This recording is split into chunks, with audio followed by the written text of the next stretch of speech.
మీరు పేద పిల్లలకి ఇచ్చే గుడ్లు మింగేస్తున్నారని చెప్పి ఆరోపణలు ఉన్నాయండి. ఎలుకలండి, ఎలుకలు. వాళ్ళకి ఎన్నిసార్లు రిపోర్ట్ రాసినా అస్సలు పట్టించుకోవట్లేదండి.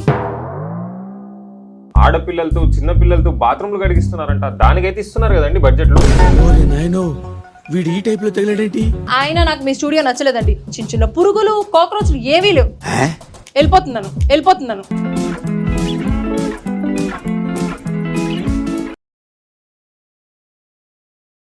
న్యూస్ పేపర్లో 4 రోజులకు ఒకసారి చూస్తున్నా అన్నంలో పురుగులు వస్తున్నాయి, రాళ్ళు వస్తున్నాయి అని చెప్పి. పురుగులు పోషకాహారం అండి, పైనుంచి మాకేం రావండి బాబు.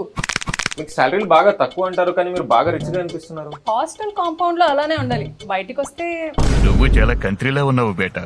బడుగు బలహీన వర్గాల హాస్టల్ వార్డెన్ అంటే అందరికీ చులకనేనండి. నూనెలు కాజేస్తున్నారని, గుడ్లు మింగేస్తున్నారని, దానికే మీరు మిస్అండర్స్టాండింగ్ చేసేసుకుంటున్నారు.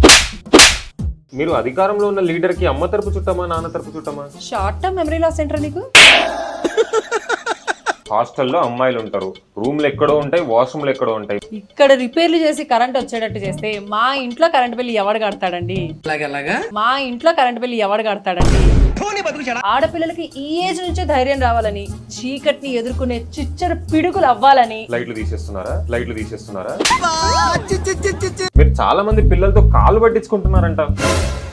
చిచి, నేను కదండి, నా కాళ్ళు నొప్పులేం లేవు. నాకు కొంచెం మెడ నొప్పిగా ఉందని మెడ పట్టించుకున్నా. ఏంటి బాబన్నా? మెడ పట్టించుకున్నా. పంటలక్క కూడా మెంటలెక్కిచ్చే పర్ఫార్మెన్స్ చేస్తుంది.